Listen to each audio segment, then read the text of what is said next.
than 100 million e-passport already been issued. So, and government is encouraging not to give different kind of services. For example, MRP we call machine readable passport. Now we are going to stop this kind of MRP services soon, and we are encouraging everyone to get the e-passport. So that is why people are getting the e-passport. You will see how actually we are providing the e-passport. আদি ভাষায় যেটা line জানেন এটা করেন না। আপনাদের যত কষ্টই হোক, যদি 10 মিনিট 15 মিনিট অল্প অল্প শেখেন, আপনার খুব বেশি শেখার দরকার নেই। কাজ চালানোর মতো করলেই হবে। একটা প্রফেশনাল সেন্টারে কি কথা বলবেন, একটা ইমিগ্রেশনে যে কি কথা বলবেন, এর জন্য খুব বেশি লাগে না। একটা দুটো সেন্টেন্স মুখস্থ করলে সব জায়গায় বলা যায়। আপনাদেরকে আমি বিশেষভাবে রিকোয়েস্ট করবো, আর একটা অ্যানাউন্সমেন্ট আমি আজকে দিতে চাই। I will introduce a online language course that in Bangladesh Embassy will introduce a online language Arabic course for our community, and I will take support from our local authority as well as from Bangladesh government, and I wish that it will help also elevate your position in this beautiful country. আপনারা এই দেশে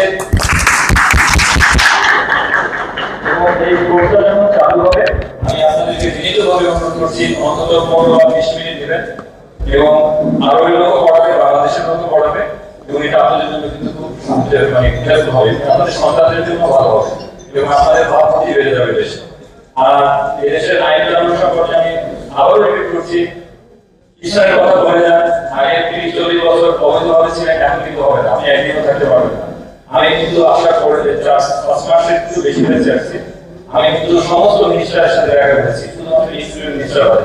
I met almost all the ministers, in fact, only the TX and His Excellency the Interior Minister. তাদের কিন্তু একই কথা, যে বাংলাদেশের লোক ভালো, বিপ্লব, বাংলাদেশের লোক বিপ্লব, বাংলাদেশের বিউটিফুল কান্ট্রি, বাট আপনাদের জন্য কিন্তু আমাদের ক্ষতি হয়ে যাচ্ছে। আপনারা কিন্তু পুরো দেশের ক্ষতি করবেন না, আপনার পরিস্থিতিতে কিন্তু যেমন দেশের মর্যাদাও বাড়তে পারে, মর্যাদা কিন্তু কমতেও পারে। শুধুমাত্র টাকা পয়সা খুবই পড়ে না, সম্মানও কিছুই পড়ে।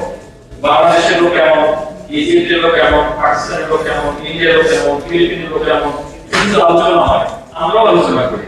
কোন দেশের মানুষ কেমন, আমেরিকান মানুষ কেমন, ইউরোপিয়ান মানুষ আপনারা পারেন না, সেই জিনিসটা একটু করে করেন। গর্বের সাথে ভাবেন আপনারা পৃথিবীর বড় একটা দেশ, জনসংখ্যা অনুযায়ী বাংলাদেশ পৃথিবীর 8ম বৃহত্তম দেশ। কি বললাম? এইটা গর্ব রাখবেন, গর্ব। রাশিয়া যদি 9ম হয়, আমাদের 8ম। আপনি বিরাট একটা দেশ, আপনার 170 মিলিয়ন লোক নিয়ে আমরা একটা দেশ, বিশাল একটা দেশ। আপনার নিজের এটা গর্ব কাজ করে না, সত্যি এটা কাজ করে না, আমি জানি না। আপনাদের পোশাক আশাক চেঞ্জ করে ফেলেন, এদেশের লোক সাদা পোশাক পরা পছন্দ করে, আপনারা সাদা পোশাক করবেন। এদেশের লোক আরবি, আরবি খাবার খাবেন, বাংলাদেশে আছেন বাংলাদেশের খাবার খাবেন, এখানে আপনি পুরো বাংলা খেতে হবে, কোনো কথা নেই। এদেশে টিভি দেখবেন, রেডিও দেখবেন, রেডিও শুনবেন, এদের মিডিয়াগুলো দেখবেন, তাই না? দেখা উচিত না? আপনি এই দেশে থেকে এই দেশের খাবার খান না, খাবেন বাংলাদেশের খাবার, দেখবেন বাংলাদেশের টিভি, করবেন বাংলাদেশের ইলেকশন, থাকবেন বাংলাদেশের দেশে, এটা করা যাবে না। আমরা বলি ইন্টিগ্রেশন। আপনারা অবশ্যই আরবি লোকের সাথে কথা বসে করবেন, তাদের বাসায় যাবেন, তাদেরকে আপনাদের বাসায় দাওয়াত দিবেন, বন্ধু বান্ধব বানাবেন, তারপরে ক্লাব চেঞ্জ করে ফেলেন, কিন্তু আরবের সাথে মিশছেন। আরবরা হচ্ছে আল্লাহ তাআলা পছন্দের একটা জাত, কারণ এই আরবের পৃথিবীর সবচেয়ে বেশি প্রফেসর আছে, এটা স্বীকার করে। সেই জিনিসটা মাথায় রেখে বাংলাদেশ যে বড় একটা দেশ, অত্যন্ত গুরুত্বপূর্ণ একটা দেশ, সম্পদ অনুযায়ী বাংলাদেশ পৃথিবীর 30টা দেশের একটা দেশ। কি বললাম বলতো? সম্পদ অনুযায়ী পৃথিবীর দেশ। অতএব গর্ব থাকতে হবে, মুখে বল থাকতে হবে, বীর বাঙালি মুখে বলতে হবে না।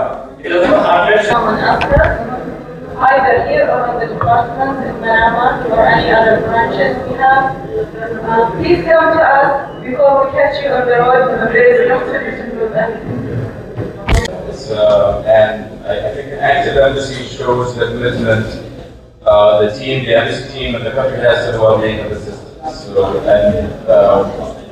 this is my 6th time attending this year the Consular Awareness Camp, and the biometric section and everything as a one-stop shop is very impressive. But I want to also note that the Bangladesh Embassy and Bangladesh is our friends, and do not hesitate to come to the MOA if you have any issue or a problem. Don't wait too long. And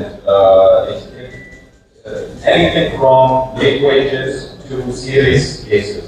we're there to help. And there are two dedicated directors in MRA, specifically for the protection of migrant workers. So we're happy to do that, we're happy to help, it's our job to help, so do not hesitate to reach out to us. And I've always been happy to team up with the embassy. We all work on a single purpose. Go ahead.